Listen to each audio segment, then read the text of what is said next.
भगवान की दया है ऐसी कि मैंने 2 पुस्तकें मुझे मिल गई वक्त पर, और ये दोनों बड़ी अच्छी पुस्तकें हैं। एक का नाम है held in trust, waqf in the Islamic world. ये Cairo university, American university Cairo में छपी है 2011 में।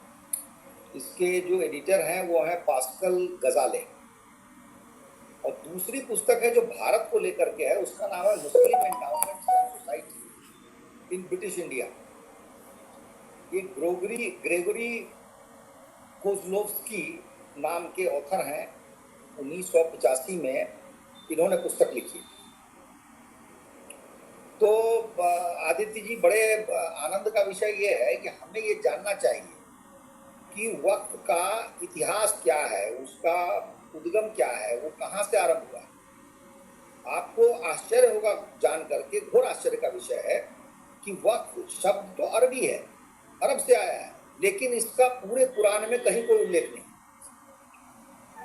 तो जो चीज कुरान में नहीं है वो चीज संसार में नहीं है। एक तो इस्लाम के लिए ये है, दीदी ने तो पुस्तक भी लिखी है उस पर, क्योंकि बिल्कुल कुरान के विषय में बहुत बातें कही जाती हैं, लेकिन हदीस आदि तो बहुत बाद में आने वाली पुस्तकें हैं, इसलिए उनका कोई मतलब नहीं है। तो कुरान में वक्त नहीं। और वक्त पर मैं अब जो बताने जा रहा हूं, उससे जो दीदी ने कहा डकैती, ये बिल्कुल परिभाषित हो जाता है। देखिए, इसका आरंभ ही डकैती से हुआ है। सबसे पहले मोहम्मद के जीवन काल में ही उमर ने खैबर को जीता था। और खैबर एक छोटी सी, कहिए कि वो ओएसिस था जहां थोड़ा पानी होता था। खैबर को जब लूटा तो उससे कुछ धन संपत्ति आ गई, और वहां पर कुछ बाग बगीचे भी थे। ये जो मैं बात बताने जा रहा हूं, ये हदीस की बात है। इसकी प्रामाणिकता को लेकर के मुझे कोई मैं पक्का नहीं, हदीस में हदीस लेकिन तो जो लिखा हुआ वो मैं आपके मौलाना सामने, मौलवी का देन है। उससे इतना पता लगता है कि वह क्या था, कैसे शुरू हुआ, उसका जन्म कैसे हुआ। तो उमर चला गया मोहम्मद के पास, कहा कि ऐसे ऐसे हमने ये जमीन भी लूटी है, जमीन पर भी कब्जा कर लिया है, और ये संपत्ति आदि भी हमें हाथ लग गई। तो मोहम्मद ने कहा कि कुछ ऐसा करो कि इसका लाभ मुसलमानों को, केवल मुसलमानों को, जो गरीब है उनको मिलता रहे। यहां से ये बीज बोया गया। लेकिन ये इस्लाम के अनुसार ही मैं इसको मानता हूं कि अत्यंत संदेहास्पद है, क्योंकि कुरान में उल्लेख नहीं, क्योंकि मोहम्मद के जीवन की घटना है। यदि ऐसा होता तो वो अल्लाह से कहते, और अल्लाह जो है जिब्राइल के माध्यम से जैसे आयतें उतरी हैं इस पर आयत उतर जाती। तो इसका मतलब है कि पूरी कथा का विशेष कोई महत्व नहीं है। लेकिन हाँ, ये पता लगता है कि वक्त का आरंभ कैसे। अब आप आइए उसी को आगे बढ़ा।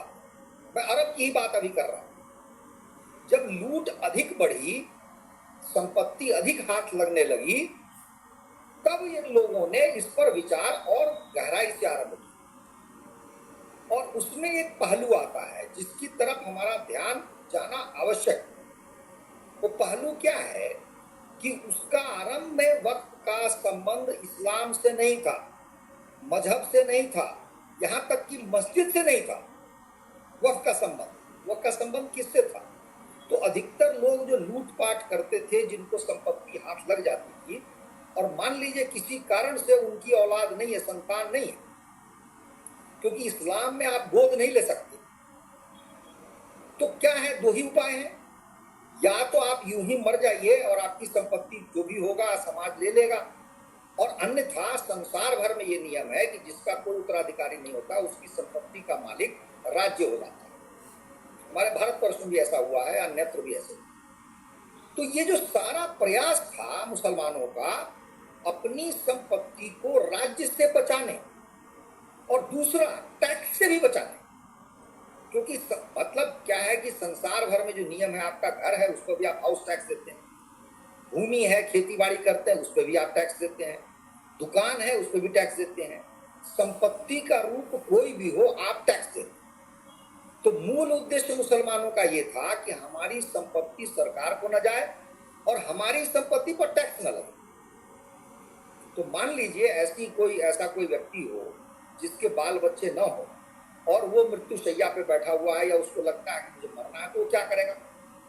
अपनी संपत्ति को वो क्या करेगा? अपने किसी निकट रिश्तेदार के नाम से वक्फ कर देगा। अर्थ इसका ये हुआ कि प्राइवेट संपत्ति को, निजी संपत्ति को स्थायी रूप से बरकरार रखने का जो प्रयास था वो बहुत बड़ा उद्देश्य था वक्फ का। इसमें जो ये गरीब हैं और अस्पताल है और ये है, ये सब आवरण था एक हिसाब से, समझिए कि उसको दिखाने का, क्योंकि वो आप नहीं दिखाते तो फिर उसका कवर अप नहीं आता, सरकार आपसे संपत्ति ले लेती। कवर। तो ये जो है वक्त का आरंभ हुआ और यही चलता रहा है। जब उस्मानी साम्राज्य आ गया था उसके समय में भी हमारे देश में जो वक्फ है उसके विषय में, जब यहाँ पर मुसलमान कहीं कहीं जो राज कर रहे थे, उनके समय में ऐसे ही था कि व्यक्तिगत संपत्ति की रक्षा के लिए आपने कुछ कर लिया, कुछ लोगों ने वक्फ दान भी किया, दान के भी का प्रयोजन था, लेकिन उसका कोई व्यवस्थित रूप नहीं था हमारे देश में।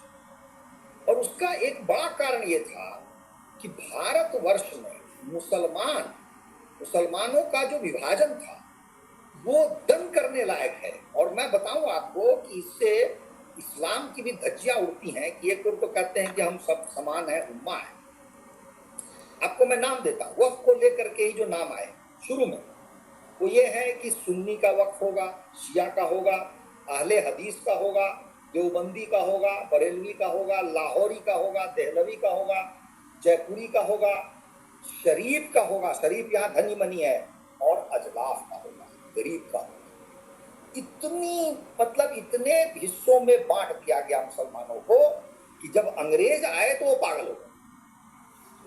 अंग्रेजों के सामने सबसे पहले 1879 यानी कांग्रेस पार्टी की स्थापना होती है 1885 में, उसके 6 वर्ष पूर्व इस प्रकार के अनेक जो आवेदन थे वो अंग्रेज सरकार के पास आए।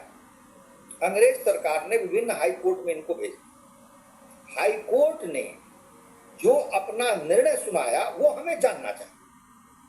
सारे हाई कोर्ट ने ये कहा कि high courts of India handed down a series of decisions which overturned any endowment considered to benefit primarily the settler's own family।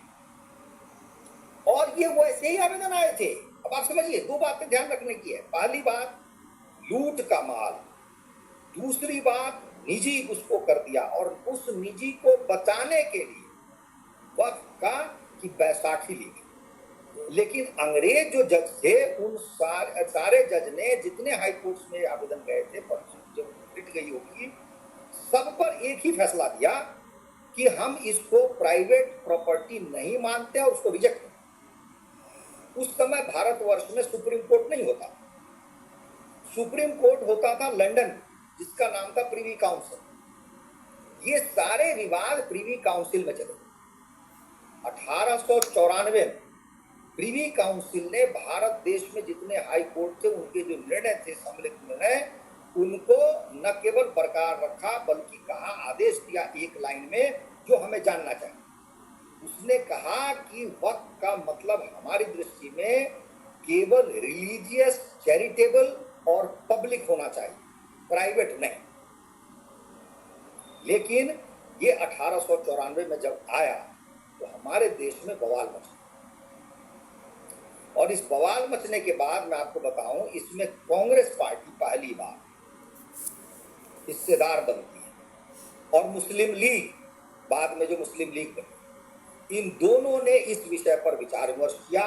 और 1910 में जब पहली बार गवर्नर जनरल की काउंसिल बनी, जिसमें भारत के रिप्रेजेंटेटिव्स पहली बार आए, उनके सामने ये विषय रखा गया। और जब विषय रखा गया तब जो है नया एक्ट बना है भारत में पहली बार 1913 में, जिसका नाम है मुसलमान वक्फ वैलिडेटिंग एक्ट। और इस मुसलमान एक्ट का अभी 2 दिन पहले जो दीदी बता रही थी, हमारा जो नया संशोधन बिल आया है उसमें इसको रिपील करने की बात है।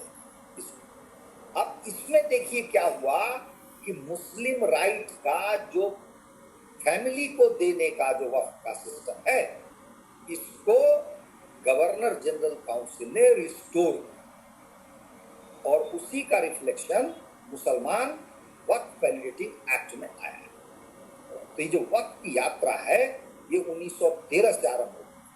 तो दो बातें मैंने कही, पहली बात ये लूट खसोट का माल, और दूसरा ये कि व्यक्तिगत प्रयोजन से आपके ही नाम वो संपत्ति रहे, वो सरकारी टैक्स से बचे, सरकारी कब्जे से बचे, सदा आपकी रहे, इसके लिए इतने काम किए गए, जिसका कालांतर में निरंतर विस्तार हुआ और विस्तार इतना भयंकर हुआ कि वो एक राक्षस का रूप ले गया, दैत्याकार हो गया। इतना बड़ा दैत्याकार हुआ कि जो दीदी ने भी बताया, अब मैं उन पहलुओं पर आता हूं कि 1995 का एक्ट और 2013 का जो अमेंडमेंट है, इसने ये कर दिया कि मान लीजिए मेरे पास कोई अपना घर है, मैं हमारे पुरखे हजारों वर्ष से रह रहे हैं, लेकिन वक्त ने हमें नोटिस दे दिया कि भाई हमें तो ये पता है कि 400 साल पहले किसी ने आपके घर के उसी जमीन पर नमाज पढ़ी थी। तो दीदी ने जो भी बात कही उसमें यह है कि नोटिस तो जाती है, नोटिस लोगों को मिलती नहीं है, और उसमें 30 दिन का समय होता है, जिसको अभी खत्म कर दिया है इस संशोधन विधेयक में। क्यों? क्योंकि वो मान लीजिए एक उर्दू के अखबार में, न चलने वाले उर्दू के अखबार में, जिसका हो सकता है सर्कुलेशन में संख्या 500 हो, 200 हो, या नाम मात्र को छपता हो, उसमें नोटिस दे दिया। आपने पढ़ा नहीं, आप जानते नहीं उसको, आप अनभिज्ञ हैं, तो आपने नोटिस को स्वीकार नहीं किया और 30 दिन बीत गए तो वो मान लिया कि वो आपकी संपत्ति है। अब आप ट्रिब्यूनल में जाइए, ट्रिब्यूनल में कौन है? सर्वे जो कर रहा है वही व्यक्ति ट्रिब्यूनल में बैठा हुआ है, वही व्यक्ति वक्फ बोर्ड में बैठा हुआ है। तो मतलब ये है कि आपने रखवाली दी, जिसको हमारे गांव में कहते हैं मरे हुए पशु की रखवाली, आपने किसको दी? गिद्ध को। तो तात्पर्य यह है कि जो सर्वे करने गया है, जो बताने गया है, देखने गया है कि हाँ ये जमीन हमारी है, वही फिर बोर्ड में बैठा मिलेगा आपको, फिर वो ट्रिब्यूनल में मिलेगा। और आप देखिए सर्वे कमिश्नर, बोर्ड और ट्रिब्यूनल, तीनों में केवल और केवल मुसलमान, और ट्रिब्यूनल के ऊपर आपको बंद है दुनिया। इसीलिए आप समझिए कि ये संविधान नेतर कानून नहीं था, संविधान के इतर नहीं, संविधान के ऊपर, संविधानों परी कानून है। ऐसा कोई कानून भारतवर्ष में कभी बना ही नहीं। मैं स्वयं पता नहीं कितने ट्रिब्यूनल को जानता हूं, आपको इनकम टैक्स में ट्रिब्यूनल है, जीएसटी में ट्रिब्यूनल है, कंपनी एक्ट में ट्रिब्यूनल है, सब जगह ट्रिब्यूनल है। लेकिन वो ट्रिब्यूनल के ऊपर आपको हाई कोर्ट जा सकते हैं, आप सुप्रीम कोर्ट जा सकते हैं। यदि ट्रिब्यूनल के ऊपर कोई अपीलेट अथॉरिटी है तो हाई कोर्ट हट जाता है और वो चला जाता है सुप्रीम कोर्ट। तात्पर्य यह है कि भारतवर्ष में जो जुडिशियल सिस्टम है उसमें कोई भी कोर्ट डिस्ट्रिक्ट कोर्ट के समानांतर माना जाता है। तो वक्त जो ट्रिब्यूनल है, यदि वो डिस्ट्रिक्ट कोर्ट है तो उसके ऊपर हाई कोर्ट हुआ, और उस हाई कोर्ट के ऊपर सुप्रीम कोर्ट हुआ। लेकिन यहां पर आपका रास्ता बंद कर दिया सरकार, कानून बना करके, ऐसा कानून जो न भूतो न भविष्यति, अतीत में कहीं भी इस प्रकार का कोई कानून बनाया ही नहीं है। तो क्या हुआ? आपने यत्र तत्र सर्वत्र हाथ मारना शुरू कर दिया, कहा कि ये जमीन हमारी, जैसे दीदी ने बहुत सारी बातें बताई, मंदिर हमारे हैं, 1500 साल पुराना, 1400 साल पुराना तिरुचिरापल्ली का एक गांव है, पूरा का पूरा गांव उन्होंने वक्त डिक्लेयर कर दिया। कलकत्ता में तो ये हालत हो गई है कि वो कहते हैं कलकत्ता की विधानसभा हमारी है, एयरपोर्ट हमारा है, सब कुछ हमारा है, पूरा कलकत्ता में। तो ये जो इकबाल का जो एक वो है, जो कविता है कि चीनो अरब हमारा, सारा जहां हमारा, तो मुसलमान ये मानता है कि ये जो सारी पृथ्वी है ये अल्लाह की है, हम और आप जो है घुसपैठिए हैं, और इस घुसपैठियों को हटाना या उनको मारना या उनको समाप्त कर देना, ये उनका पुनीत कर्तव्य है, यही जिहाद है। तो उस जिहाद का एक हिस्सा जो है वो भू जिहाद है, लैंड जिहाद है, जमीन जिहाद है। तो वो उस प्रकार से एक इंस्ट्रूमेंट इसको बनाया है। अब इसमें क्या हुआ, जैसे मान लीजिए आप बड़े संपन्न व्यक्ति हैं, आपको नोटिस भी चला गया, आप जान भी गए, तो आप क्या करेंगे? आपको मालूम है कि ट्रिब्यूनल में जाएंगे, और ट्रिब्यूनल में यदि आप फंस गए तो उसके किसी भी निर्णय का कोई समय निर्धारित नहीं था। तो 10 साल चलेगा, 15 साल चलेगा, 20 साल चलेगा, निर्णय नहीं होगा। आपकी गर्दन पे तलवार लटकी हुई है, तो आप क्या करेंगे? आप दूसरा रास्ता अपनाएंगे, कुछ पैसे दे देंगे उसको, या महीने महीने देंगे। जैसे हफ्ता वसूली होती है, तो दीदी ने जो डकैती कही उसमें ये भी आपकी जोड़ी जानी चाहिए। एक बार की डकैती नहीं है ये हफ्ता वसूली है, महीना वसूली है, एनुअल वसूली है। तो आप धनी मनी आदमी से वसूलते रहे। जो बेचारा निर्धन है उसको तो कुछ मालूम ही नहीं है, कानूनी पचड़े के बारे में पता ही नहीं है, उसको ये कहेंगे तो मुसलमान बन जाओ ना। तो मैं आपको बताऊं, ये जो वक्त भारत में है, ये मुसलमान बनाने का भी एक हथकंडा था। अब एक मिनट हम एक चीज कहना चाह रहे हैं, एक मिनट एक बात, कि जितनी बात शैलेंद्र भैया बता रहे हैं ये मियां ने नहीं किया, ये कांग्रेस ने कानून बनाकर किया। जी। सारे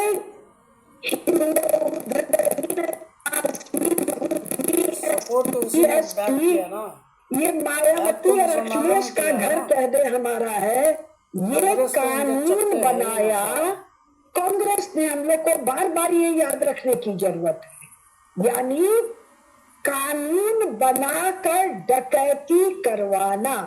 अब जैसे सोनिया गांधी और कांग्रेस की जो 2 सरकार बनी मनमोहन सिंह के समय, इन लोगों ने जो किया उसको कहा गया स्कैम, भ्रष्टाचार, सार्वजनिक धन की चोरी। इसके लिए जांच पड़ताल, कोर्ट कचहरी, जेल। लेकिन इस कानून में कोर्ट कचहरी जेल कुछ नहीं, ये खुलेआम। और वो भी बताइएगा 2013 में 2014 में जब कांग्रेस वालों की सरकार गई है, तो दिल्ली का भारत की राजधानी का सार्वजनिक यानी सरकारी 123 कितनी संपत्ति ये कांग्रेसी वक्फ कर गए, और ये सब कानूनन किया।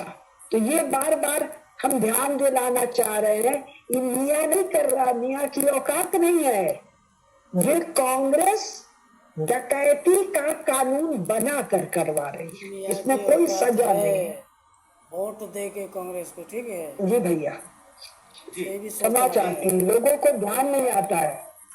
बहुत अच्छा हस्तक्षेप किया। और ये भी क्या है कि 2013 है की घटना, 2013 नहीं है, और तो उन्हीं लोग देते हैं ना कांग्रेस को। 14 घटना है दीदी। सबसे रोचक बात यह है इसमें, रोचक क्या मतलब दुखदाई बात है कि 14 में जब चुनाव प्रक्रिया आरंभ हो रही थी, तो सरकार को तो अनुमान होता ही है कि भाई चुनाव आयोग किस दिन घोषणा करेगा लोकसभा के चुनाव की। तो जो भी निर्धारित दिन था उसके ठीक समझिए 48 घंटे के अंदर 123 जो स्थान है दिल्ली में जो प्राइम लैंड है, वैसे तो दिल्ली में कोई भी लैंड प्राइम है, दिल्ली ही अपने आप में इतना महंगा शहर है कि कहीं भी जमीन सस्ती नहीं, लेकिन जो मुख्य दिल्ली है उस दिल्ली में 130 जो लैंड प्लॉट है या उस पर भवन बने हुए हैं, वो सरकार ने उनको दिया, वक्त किया, तब जाकर के कल होकर के चुनाव का कहिए कि चुनाव की घोषणा।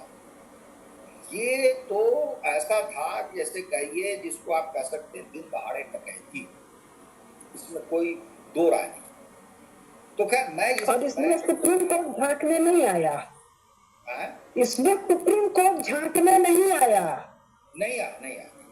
इसमें मीडिया में कोई बहसें नहीं हुई। ये तब पता चला जब नई सरकार, मोदी सरकार ने ये वापस लिया, तब हमको पता चला। में ले लिया, पता तब चला। ईयरफोन और हेडफोन अच्छा, बहुत घरघराहट है, आवाज आएगी नहीं आएगी? बढ़िया, जी, बोलिए, हटा दीजिएगा। तो भैया वो गड़बड़ हो जाएगा क्योंकि इसमें लगा है ना। उसका वायर का कनेक्शन ठीक से अच्छा। करिए, अंदर पीछे ठीक टाइट है, करिए। ठीक नहीं है वो, डकैती